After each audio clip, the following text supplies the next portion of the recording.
Bienvenue dans l'entretien de France 24. Le procès du tortionnaire cambodgien Douche commence à peine au Cambodge, ce qui est déjà une véritable victoire de la justice et pour tous ceux qui veulent absolument que l'on juge les criminels de guerre, les criminels contre l'humanité, dans ce cas précis. Et Dieu sait si cette instruction a été semée d'embûches et de controverses. Aujourd'hui, nous sommes chez Robert Badinter, sénateur, ancien ministre de la Justice, l'homme qui a fait abolir la peine de mort en France et qui aujourd'hui consacre beaucoup de son temps justement à cette question du jugement des criminels contre l'humanité. Merci de nous recevoir chez vous. On va parler un peu du Cambodge et de ce tribunal. D'abord, c'est un tribunal mixte, ONU et juges cambodgiens. Non, c'est un tribunal cambodgien qualifié de chambre extraordinaire. Les Cambodgiens y tiennent beaucoup. C'est un tribunal cambodgien avec une participation de juges étrangers qui sont mandatés par les Nations Unies. Mais il le souligne, c'est une juridiction cambodgienne extraordinaire. Je rappelle que la majorité de la Chambre qui va juger, 5 membres, est composée de Cambodgiens. 2 étrangers, dont un Français. Est-ce que c'était un problème de confiance? Parce qu'on sait que c'est au fond, c'est au cœur de toutes ces histoires. Est-ce que les Cambodgiens faisaient peu confiance en l'ONU et en la communauté internationale? Je crois que c'est plus complexe que ça, mais disons-le, il faut prendre attention à un détail essentiel. La décision doit être acquise à la majorité de 4 sur 5. Ce qui veut dire qu'il suffit que les 2 juges internationaux disent non pour que la décision ne puisse être rendue. Donc vous voyez, il y a là une sorte de coopération que je trouve tout à fait légitime. Pourquoi? Parce que les Cambodgiens voulaient préserver leur souveraineté nationale, on le comprend. Ils voulaient que ce soit des Cambodgiens qui jugent ces criminels cambodgiens. La communauté internationale était préoccupée par la régularité de la procédure, la complexité aussi des investigations et la crédibilité de la décision. Vous comprenez, le risque est toujours, quand c'est une juridiction purement nationale, juste un règlement de compte intérieur, ce n'est pas de la justice. La présence des 2 juges délégués par les Nations Unies fait que la décision ne pourra pas être contestée. Donc vous pensez que c'est une très bonne formule et j'aurais souhaité en son temps qu'on l'utilisât pour Saddam Hussein. La seule chose qui a rendu impossible la participation de juges étrangers, c'était d'abord la réticence évidemment des États-Unis, très subsidiairement de l'Irak, mais on l'oublie trop, le fait que, à ce jour, il n'y a pas de juridiction pénale internationale qui prononce la peine de mort. Et vous ne trouverez pas un magistrat international pour accepter de siéger dans une juridiction qui pourrait prononcer la peine de mort. C'est pour ça que ça n'était impossible pour Saddam Hussein. Si Saddam Hussein avait su, il aurait pu réclamer, justement, et probablement aurait-il eu la vie sauve. Bon, revenons au Cambodge. Ça veut dire que vous pensez que la politique, qui n'est jamais très loin, restera à distance. On a dit, par exemple, que le Premier ministre Hun Sen, qui est un ancien Khmer rouge, essaye de faire en sorte que ses amis ou ses affidés ne soient pas éclaboussés par ce procès. Ça arrive inévitablement dans de telles instances, mais moi je n'ai pas de doute sur la régularité du procès. Je connais certains des magistrats français qui ont participé à l'instruction. Les magistrats internationaux sont très très conscients de leurs responsabilités, très soucieux du respect de l'état de droit. Non, c'est une réussite. Disons la vérité, nous n'étions pas sûrs d'y arriver.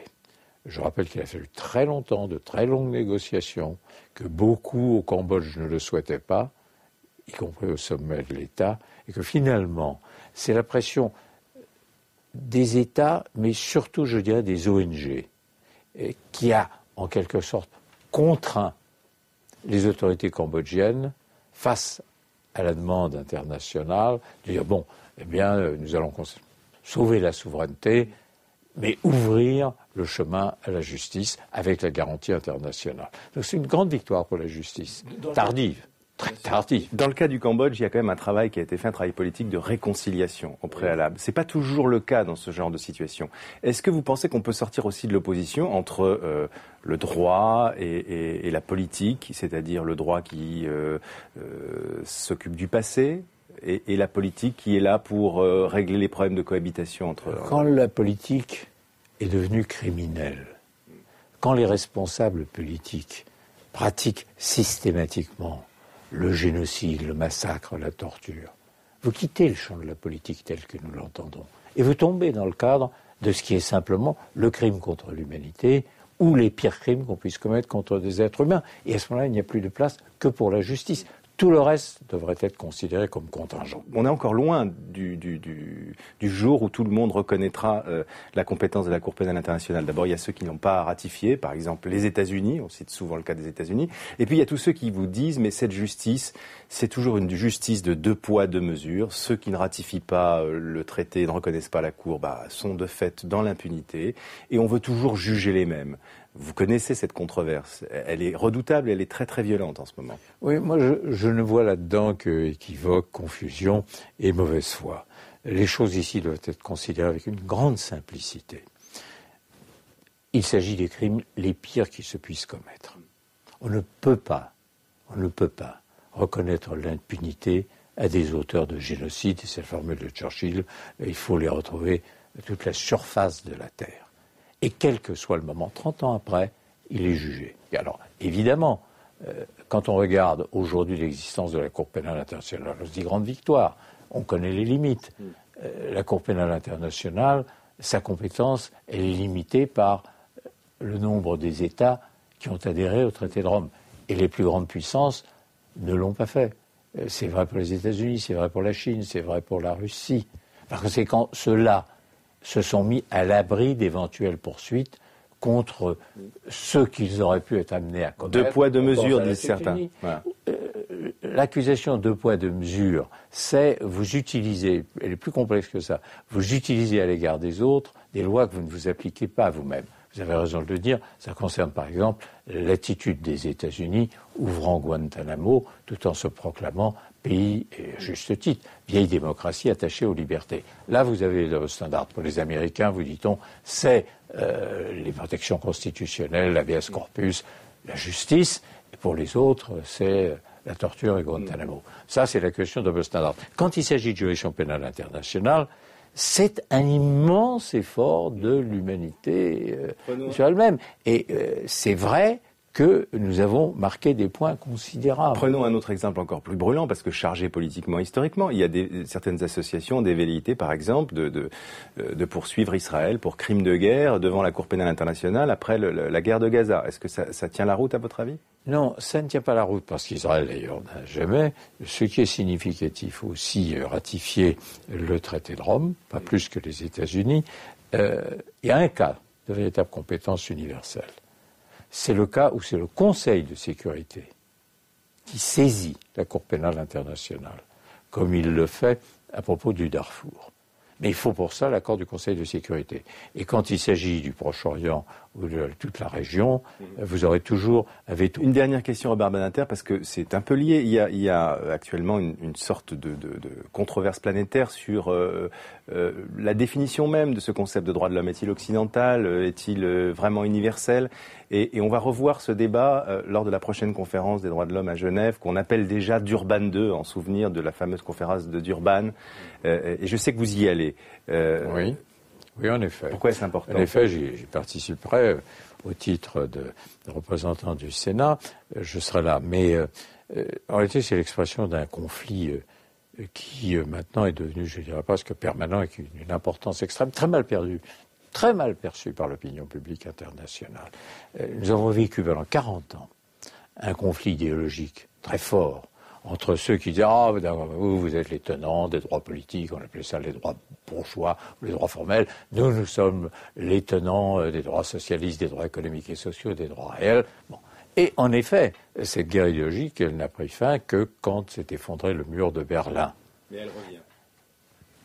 Pas sous cette forme du tout, mais sous une autre forme, mais un conflit idéologique que je considère comme aussi dur et profondément menaçant les droits de l'homme. Avec le monde islamique, disons-le, essentiellement. Pas seulement. Ce qui est en question, c'est l'universalité, l'universalité des droits de l'homme. L'universalité des droits de l'homme, elle est inhérente aux droits de l'homme. Tout homme, la déclaration commence comme ça. Bon. L'universalité, ça veut dire que tous les hommes jouissent des mêmes droits. À partir de là, vous avez 2 écoles qui contredisent cette proposition. Vous avez ce que j'appellerais les souverainistes chinois. Ah, droits de l'homme, nous sommes pour. Mais les droits de l'homme, nous sommes souverains, ce sont les droits de l'homme que nous définissons, nous Chinois, comme étant ceux du peuple chinois. Et surtout, ne venez pas nous donner de leçons, double standard, surtout venez pas nous dire, nous Chinois, ce que doivent être les droits de l'homme en Chine, ce sont les droits de l'homme à la sauce pékinoise, ça ne vous regarde pas. Nous les respectons, mais nous entendons qu'on respecte notre conception. Premier cas. Et le deuxième, c'est, attention, les droits de l'homme, ils sont d'origine divine. C'est un cadeau que Dieu a fait aux hommes sur la terre. À partir de là, il faut les interpréter selon la loi divine. Et évidemment, on évacue toute laïcité, toute universalité, et ça devient la source d'un conflit qui se joue, je ne dirais pas quotidiennement, mais constamment au sein du Conseil des droits de l'homme à Genève. Car là, vous assistez à très très très forte emprise d'un côté de la conférence islamique, l'organisation de la conférence islamique, très important, 17 États, et de l'autre côté, de champions de la théorie souverainiste des droits de l'homme, aussi remarquables, en effet, que la Russie, que la Chine, que le Venezuela de Chavez. Et c'est conciliable tout ça? Et le résultat, conciliable, c'est un conflit. Et je vais être très clair, il ne peut pas y avoir de droits de l'homme sans universalité des droits de l'homme. C'est pas possible. Et si pour avoir l'universalité des droits de l'homme, il faut bien que cette universalité, elle se traduise par une conception commune des droits de l'homme. Vous savez, Kofi Annan disait toujours, on dit, il y a des expressions culturelles, mais il ajoutait, et croyez-moi, si vous interrogez un paysan africain ou une mère asiatique dont les enfants ont été torturés, assassinés, violés, en matière de droits de l'homme, ils savent beaucoup mieux que vous et moi ce que sont les droits de l'homme. Et c'est la plus belle définition de l'universalité que l'on doit avoir. Pas de droits de l'homme s'il n'y a pas universalité des droits de l'homme. Les spécificités culturelles, c'est uniquement pour l'expression, pas pour le contenu. Merci beaucoup Robert Badinter, on en restera là sur cet immense sujet pour aujourd'hui. Merci, c'est tout pour l'entretien et tout de suite d'autres infos sur France 24.